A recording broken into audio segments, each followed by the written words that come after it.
Your grace is wider, wider than the ocean. I will never let you go, never ever let you go.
Kita bahas hari ini itu adalah vaksin. Katanya bohongan.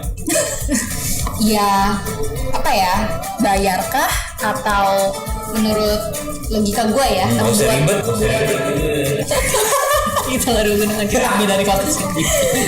mungkin kayak dibanyakin iklan. Karena ini masih asumsi nggak sih, sotoy. Gue kayak udah negatif dulu loh kalau misalnya gratis tuh meninggal. Vaksin tuh ada microchip gitu. Jangan-jangan ini vaksinnya ada 6 bulan gitu. Ini vaksin terpercaya nggak nih gitu nanti.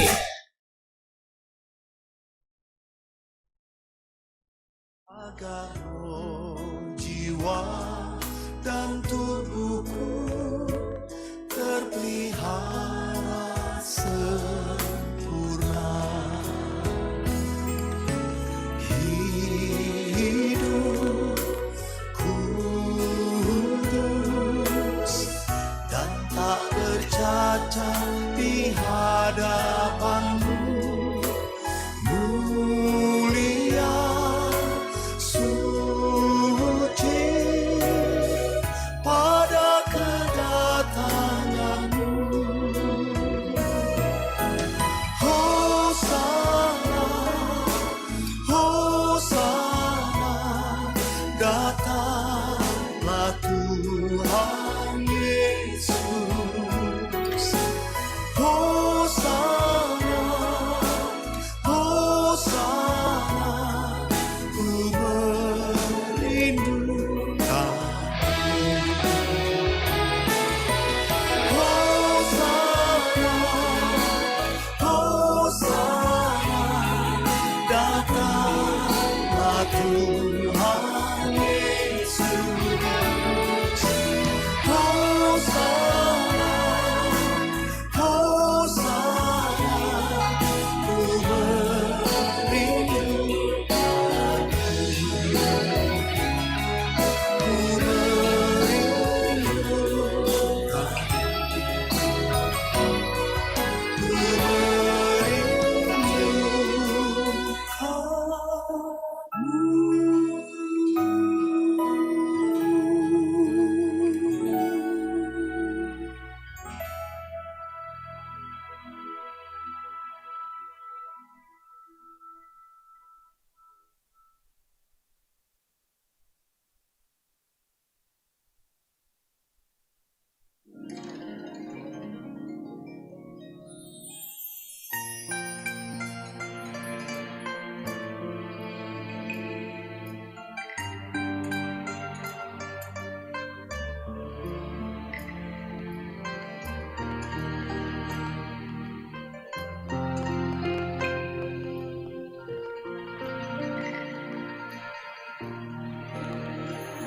Tiada yang seperti Engkau, begitu mengasihiku. Kau Tuhan sanggup menjawab semua seru doaku. Tiada yang seperti Engkau, begitu mengasihiku. Kau Tuhan sanggup melawan seluruh kehidupanku. Aku percaya Tuhanku ajaib, Kau turun tangan memulihkanku. Aku percaya Tuhanku dahsyat, Kau turun tangan memberkatiku. Kami perlukan keajaiban-Mu, kami butuhkan sentuhan tangan-Mu. Kami tak dapat jalan sendiri, kami perlu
pada pagi hari ini ya Bapa. Tuhan, terima kasih untuk hari yang Kau beri Tuhan.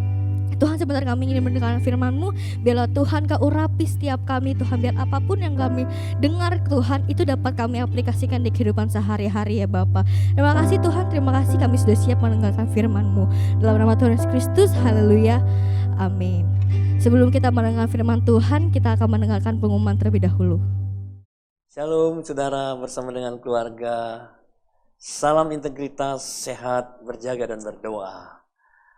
Nah saudara, sebelum kita mendengar kebenaran firman Tuhan yang akan disampaikan oleh gembala pembina kita, dan juga kita akan masuk dalam perjamuan kudus, beberapa hal yang perlu kita simak bersama. Yang pertama, pada bulan Maret, minggu ketiga, adik kita Airlin Delvania Nindita, juga adik kita Keiko Prasetyo, adik kita juga Marcel Silalahi, dan Bapak Dwiantoro, serta Bapak Maksi Yoga Utama. Izinkan saya mewakili keluarga bersama dengan para pelayan, mengucapkan umur panjang di tangan kanan, di tangan kiri kekayaan dan kehormatan.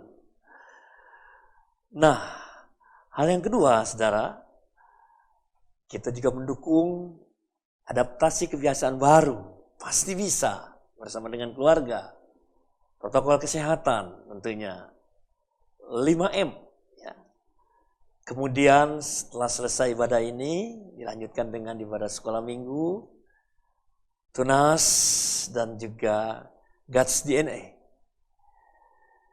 Di mana ibadah minggu depan, umum jam 8.30, sekolah minggu jam 10.15, tunas jam 11.15, serta God's DNA jam 1 siang.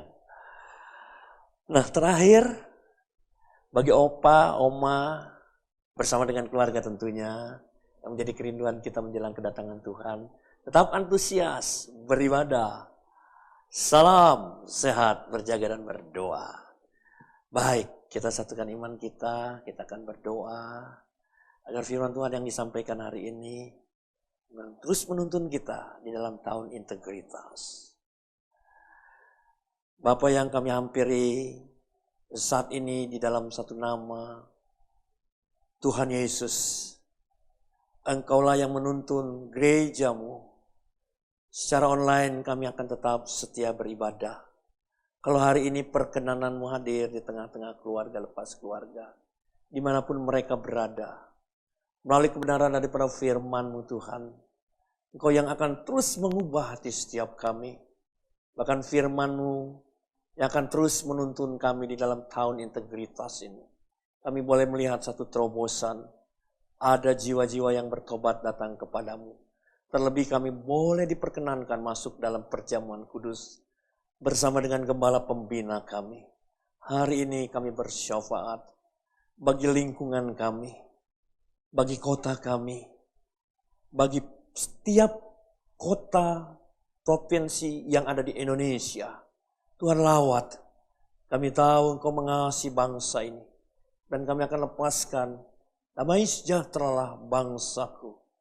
Diberkatilah Indonesia, pulih, bangkit, sembuh, dan Indonesia maju. Kami bersyukur atas setiap pemimpin rohani kami.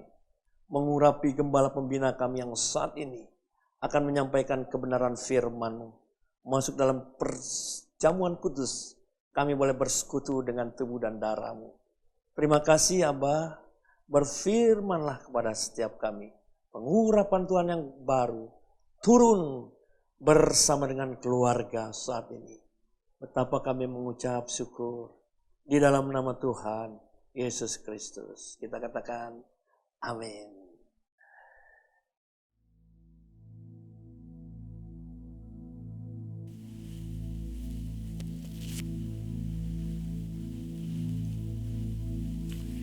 Shalom semuanya. Tahun 2021 adalah tahun integritas. The Year of Integrity. Menurut Westminster Dictionary of Theological Terms, integritas adalah istilah teologis untuk menunjukkan kemurnian dan kejujuran sebagaimana manusia diciptakan dalam rupa dan gambar Allah. Setelah manusia jatuh ke dalam dosa, maka gambar dan rupa Allah itu menjadi rusak. Pada saat kita menjadi orang percaya melalui proses pengudusan atau sanctification, gambar dan rupa Allah dikembalikan lagi, yaitu kita dijadikan serupa dengan gambar Yesus. Oleh karena itu, kita harus mau diproses oleh Allah. Panutan kita untuk menjadi orang yang berintegritas adalah Tuhan Yesus. Sebab dialah the man of integrity. Dalam Matius 22 ayat 16 dituliskan bahwa sekalipun ahli Taurat dan orang Farisi berniat menjerat Tuhan Yesus, ternyata tanpa disadari mereka justru mengakui integritas Tuhan Yesus dengan berkata, "Guru, kami tahu Engkau adalah seorang yang jujur dan dengan jujur mengajar jalan Allah, dan Engkau tidak takut kepada siapapun juga, sebab Engkau tidak mencari muka." Kata seorang yang jujur dalam terjemahan New International Version menggunakan kata man of integrity atau orang yang berintegritas. Seorang yang jujur atau yang berintegritas itu artinya apa yang ada di dalam hatinya, di pikirannya, yang diucapkannya dan yang dilakukannya itu sama, selaras dengan pikiran Tuhan. Seorang yang berintegritas itu karena dia mengasihi dan takut akan Tuhan. Dan Tuhan memberikan berkat kepada orang yang berintegritas. Seperti yang terdapat dalam Mazmur 25 ayat 12-14 yang berkata, "Siapakah orang yang takut akan Tuhan? Kepadanya Tuhan menunjukkan jalan yang harus dipilihnya. Orang itu sendiri akan menetap dalam kebahagiaan dan anak cucunya akan mewarisi bumi. Tuhan bergaul karib dengan orang yang takut akan Dia, dan perjanjiannya diberitahukannya kepada mereka." Haleluya! Seorang yang berintegritas bukan seperti ahli-ahli Taurat dan orang Farisi. Dalam Matius 23 ayat 1 sampai dengan 36, Tuhan Yesus berkata bahwa ahli-ahli Taurat dan orang-orang Farisi telah menduduki kursi Musa. Sebab itu, turutilah dan lakukanlah segala sesuatu yang mereka ajarkan kepadamu. Tetapi janganlah kamu turuti perbuatan-perbuatan mereka, karena mereka mengajarkannya tetapi tidak melakukannya. Tuhan Yesus berkata bahwa ahli Taurat dan orang Farisi adalah orang yang munafik. Di sebelah luar mereka tampaknya benar di mata orang, tetapi di sebelah dalam mereka penuh kemunafikan dan kedurjanaan. Tuhan Yesus berkata kepada ahli Taurat dan orang Farisi, "Hai kamu ular-ular, hai kamu keturunan ular beludak, bagaimanakah mungkin kamu dapat meluputkan diri dari hukuman neraka?" Saya juga akan mengingatkan kepada kita semua, terutama kepada para pengkhotbah, para guru, juga para pengajar.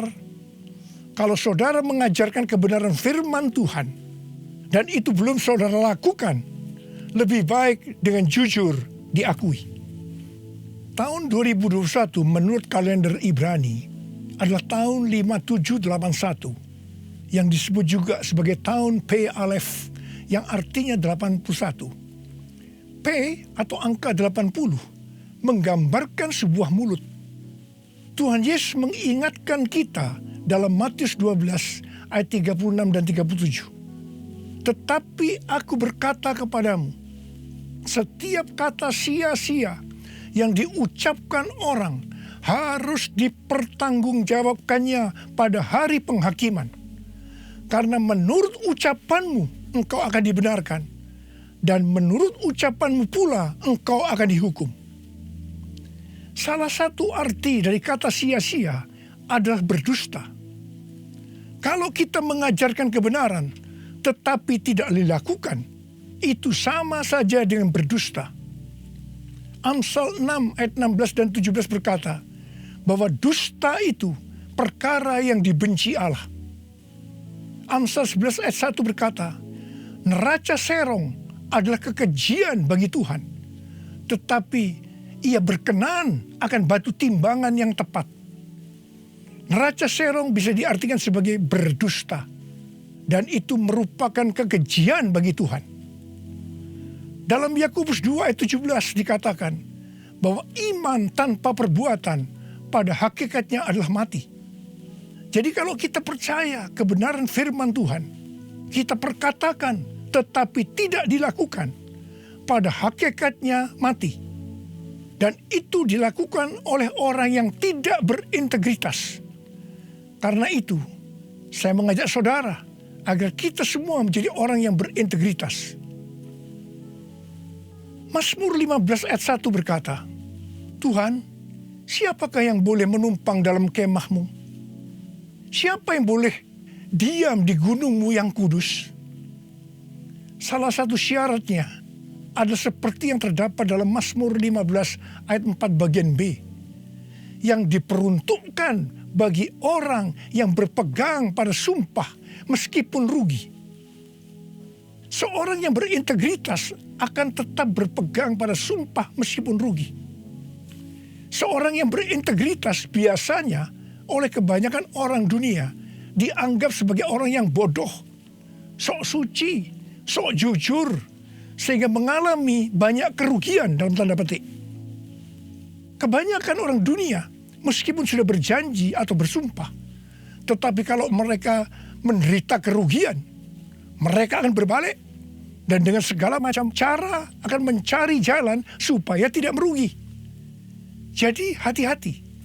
Jangan sampai saudara terpancing atau tergoda melakukan hal-hal yang seperti itu. Seorang yang berintegritas akan melakukan seperti yang Daud lakukan dalam Mazmur 26 ayat 1-3 yang berkata, berilah keadilan kepadaku ya Tuhan, sebab aku telah hidup dalam ketulusan kepada Tuhan. Aku percaya dengan tidak ragu-ragu. Ujilah aku ya Tuhan, dan cobalah aku. Selidikilah batinku dan hatiku, sebab mataku tertuju kepada kasih setiamu, dan aku hidup dalam kebenaranmu. Daud bukan orang yang sempurna secara moral, tetapi Alkitab mencatat bahwa kehidupannya mencontohkan karakter yang dewasa, tulus dan jujur di hadapan Tuhan. Jadi Daud adalah orang yang berintegritas. Daud berani berkata kepada Tuhan, ujilah aku ya Tuhan, dan cobalah aku. Selidikilah batinku dan hatiku, sebab mataku tertuju pada kasih setiamu, dan aku hidup dalam kebenaranmu. Saya teringat di awal pelayanan saya, Tuhan memberikan kepada saya sebuah lagu tentang ujilah aku. Ujilah aku Tuhan, cobalah aku Tuhan, selidiki batinku dan hatiku, mataku tertuju padamu. Aku cinta padamu Tuhan, aku rindu hadirat-Mu Tuhan, aku ingin selalu dekat padamu, menikmati kehadiran-Mu. Menyanyi Hosana bagi Rajaku yang duduk di tahta. Aku muliakan dan ku agungkan, Kau layak disembah, Kau layak disembah, Kau layak disembah.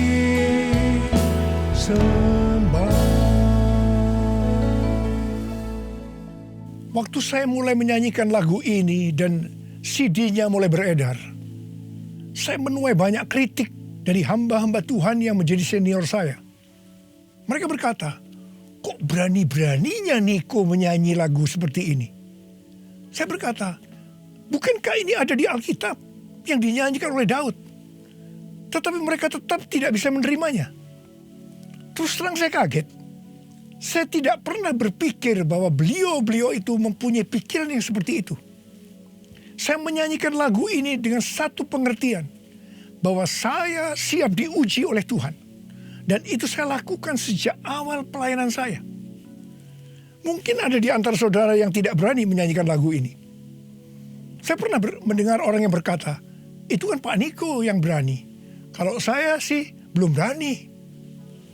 Saya hanya akan mengingatkan kepada saudara bahwa Tuhan Yesus menghendaki agar kita hidup sebagai seorang yang berintegritas.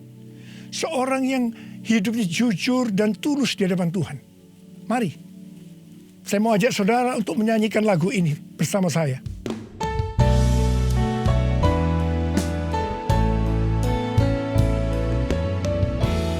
Ujilah aku Tuhan, cobalah aku Tuhan, selidiki batinku dan hatiku, mataku tertuju padamu. Aku cinta padamu Tuhan, aku rindu hadirat-Mu Tuhan, aku ingin selalu dekat padamu, menikmati kehadiran-Mu. Ku nyanyi Hosana bagi Rajaku yang duduk di tahta. Aku muliakan dan ku agungkan, Kau layak disembah, Kau layak disembah, Kau layak disembah.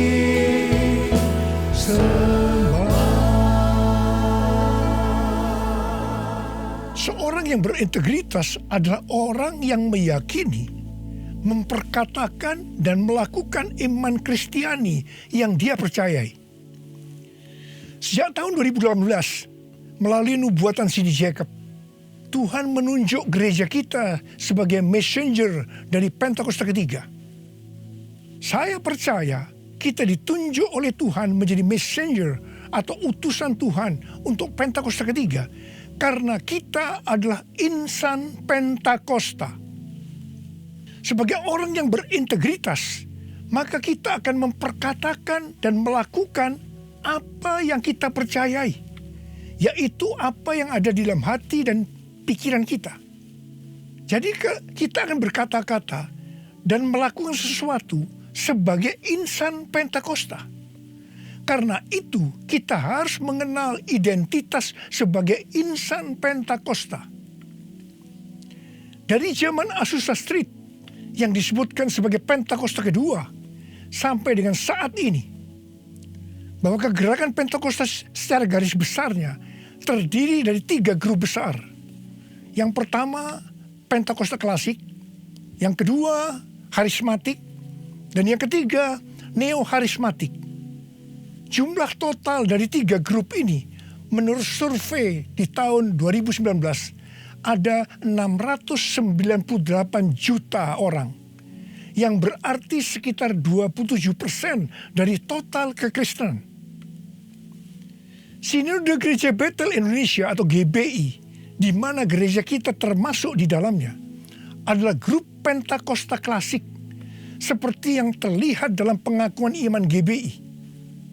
Ciri khas dari Pentakosta klasik adalah doktrin baptisan Roh Kudus dengan 5 pilar teologi Pentakosta, yaitu yang pertama keselamatan, yang kedua kekudusan, yang ketiga baptisan Roh Kudus, yang keempat kesembuhan ilahi, dan yang kelima kedatangan Tuhan Yesus untuk kali yang kedua dengan segera.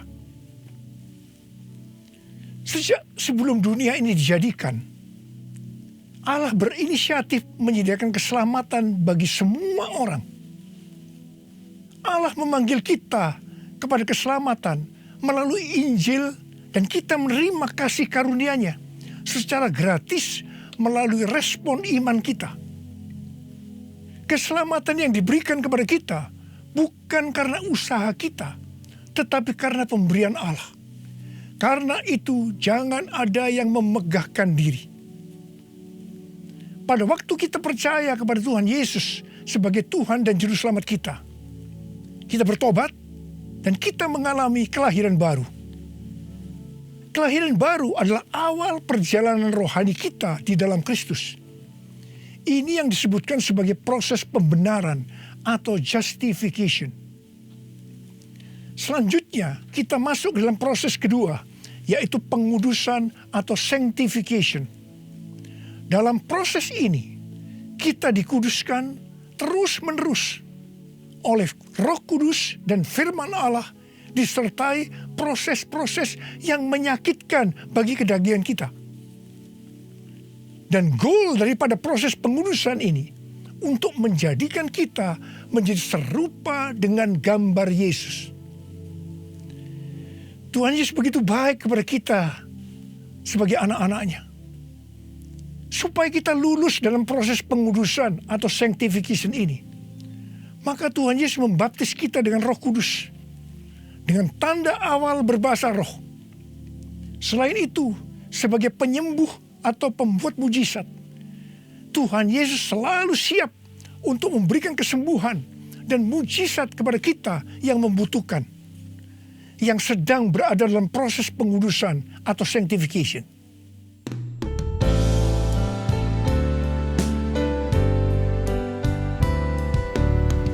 Kaulah Tuhan penyembuhku, Kaulah Tuhan penyembuh. Kau berfirman dan sembuhkanku. Kaulah Tuhan penyembuh. Kaulah Tuhan penyembuhku. Kaulah Tuhan penyembuh. Kau berfirman dan sembuhkanku. Kaulah Tuhan penyembuh. Proses terakhir dari proses keselamatan ini adalah proses glorification atau proses pemuliaan, di mana orang-orang yang menjadi serupa dengan gambar Yesus yang akan ikut dalam pengangkatan pada waktu Tuhan Yesus datang yang kedua kalinya di awan-awan. Kita percaya kedatangan Tuhan Yesus secara tiba-tiba dan dengan segera. Kita diingatkan melalui Filipi 2 ayat 12 dan 13 yang pada prinsipnya berkata, kerjakanlah keselamatanmu dengan takut dan gentar, karena Allah lah yang mengerjakan di dalam kamu baik kemauan maupun pekerjaan menurut kerelaannya. Baptisan Roh Kudus adalah bagian yang paling penting dari 5 pilar teologi Pentakosta, yang sekaligus menjadi bagian sentral dari seluruh pengajaran insan Pentakosta. Kita percaya bahwa setiap orang percaya yang telah disucikan hatinya dapat mengalami baptisan Roh Kudus dengan tanda awal berbahasa roh. Tujuan dari baptisan Roh Kudus ini adalah agar pengurapan di dalam pelayanan lebih maksimal. Karena baptisan Roh Kudus ini memiliki 2 fungsi, yaitu supaya kita lebih intim dengan Tuhan Yesus dan akan memberikan kuasa untuk menyelesaikan amanat agung. Dalam Matius 12 ayat 31 dan 32, Tuhan Yesus berkata, sebab itu aku berkata kepadamu, segala dosa dan hujat manusia akan diampuni, tetapi hujat terhadap Roh Kudus tidak akan diampuni. Apabila seorang mengucapkan sesuatu menentang anak manusia, ia akan diampuni. Tetapi jika ia menentang Roh Kudus, ia tidak akan diampuni. Di dunia ini tidak, dan di dunia yang akan datang pun tidak. Menentang dan menghujat Roh Kudus di sini juga bisa berarti menentang dan menghujat bahasa roh. Jadi kalau ada yang tidak percaya dengan bahasa roh, jangan menghujat, jangan menentang. Lebih baik banyak berdoa. Sekarang ada orang yang membuat bahasa roh sebagai bahan lelucon, supaya orang tertawa. Saya hanya akan mengingatkan kepada saudara yang melakukan seperti ini, supaya saudara bertobat dan minta ampun kepada Tuhan. Roh Kudus yang dicurahkan di kamar loteng Yerusalem 2000 tahun yang lalu, itu adalah untuk memberikan kuasa untuk melakukan amanat agung. Ini disebutkan sebagai Pentakosta pertama.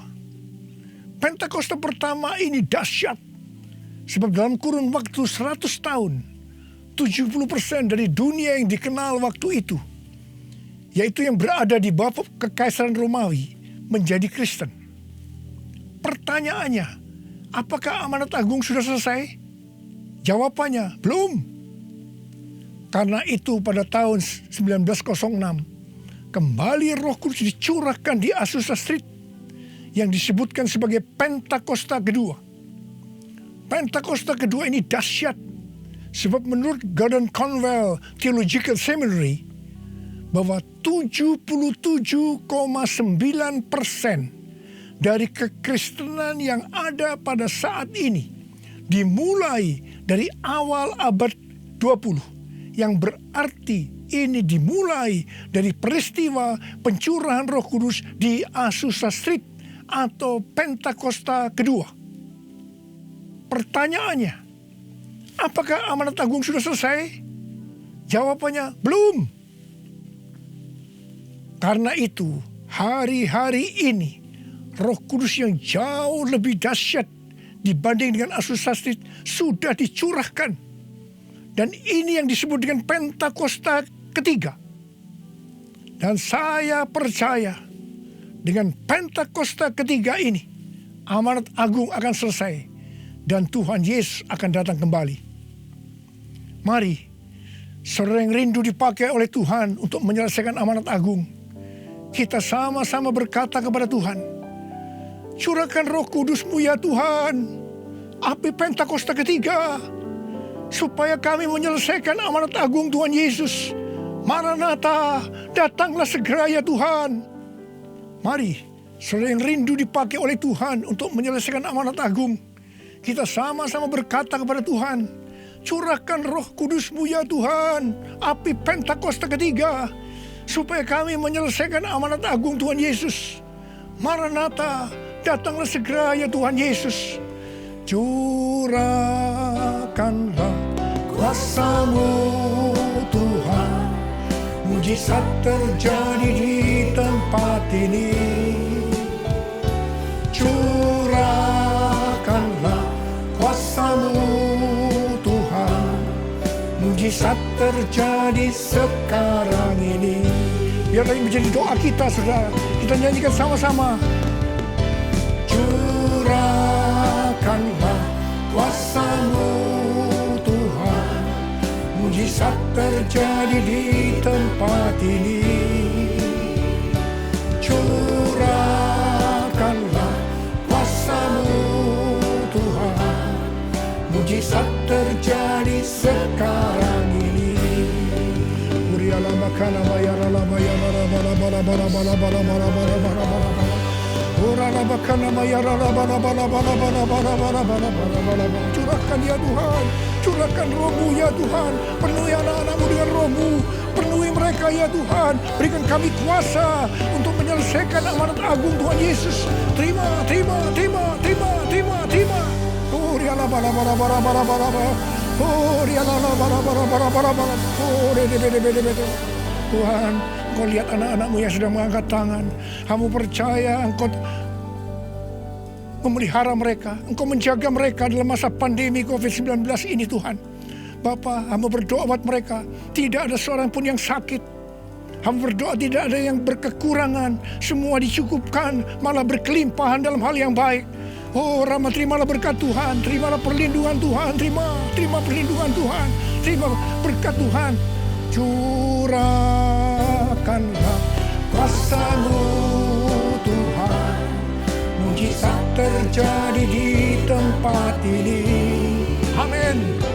Curahkanlah kuasa-Mu Tuhan.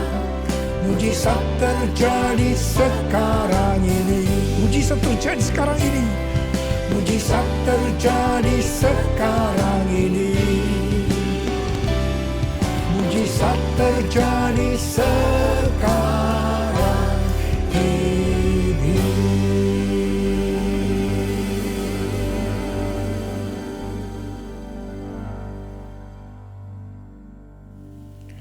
Mari saudara-saudara, kita akan masuk dalam perjamuan kudus. Kita akan mengingat ayat ini. Sebab setiap kali kamu makan roti ini dan minum cawan ini, kamu memberitakan kematian Tuhan sampai Ia datang. Perjamuan kudus ini adalah perjamuan Tuhan Yesus sendiri. Setiap kali kita masuk dalam perjamuan kudus, Tuhan Yesus selalu berkata, biarlah ini menjadi peringatan akan daku. Karena itu mari, arahkan hati kita kepada kebaikan Tuhan. Kita akan mengingat kebaikan Tuhan. Mari kita tundukkan kepala. Bapa, siapakah kami ini sebelum kami mengenal Engkau? Kami semua orang berdosa. Upah dosa adalah maut, mati.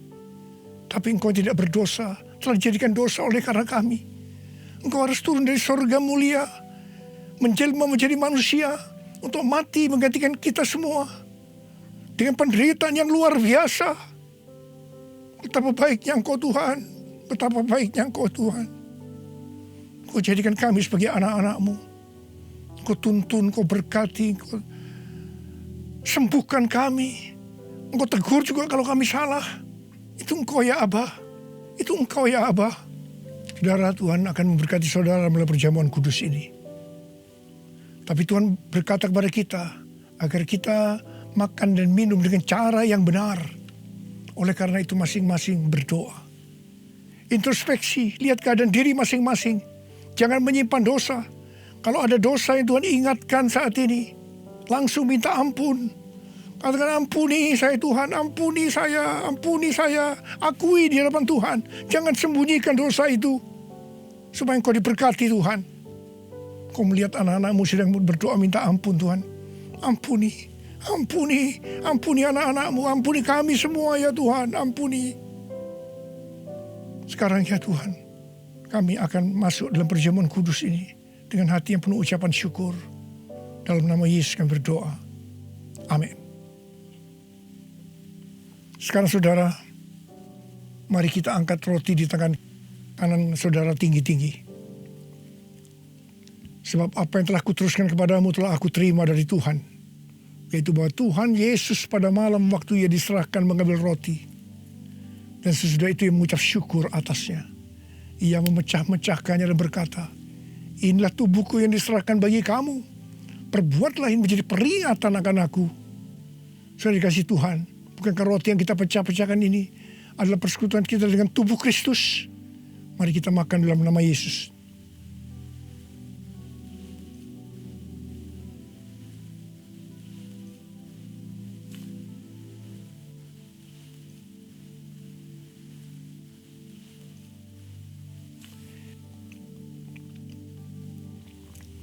Sekarang angkat cawan di tangan kanan saudara tinggi-tinggi.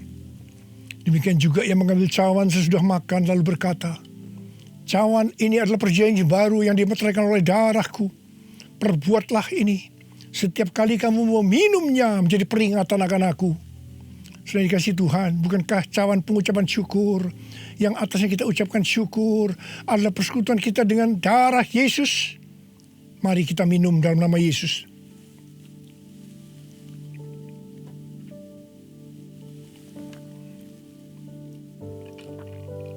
Sekarang ucapkan syukur dan terima kasih dengan suara.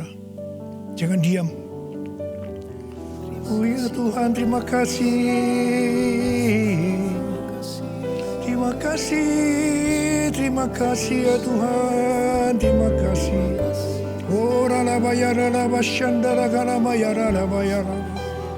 Oh terima kasih Tuhan, terima kasih ya Tuhan, terima kasih.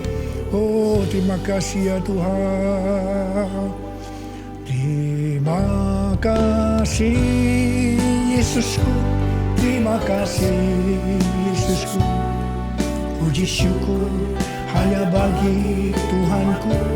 Terima kasih Yesusku, terima kasih Yesusku.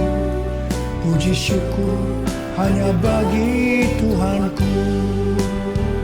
Terima kasih, terima kasih Yesusku, terima kasih Yesusku. Puji syukur hanya bagi Tuhanku. Terima kasih Yesusku, terima kasih Yesusku. Puji syukur hanya bagi Tuhanku. Puji syukur hanya bagi Tuhanku. Puji syukur hanya bagi Tuhanku.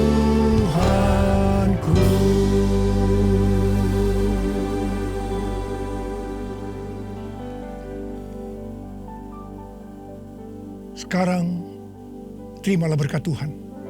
Kasih karunia yang berlimpah-limpah daripada Allah Bapa dalam Anak yang tunggal Yesus Kristus.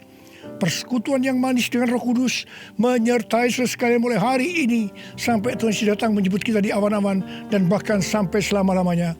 Yang percaya bersama-sama katakan amin.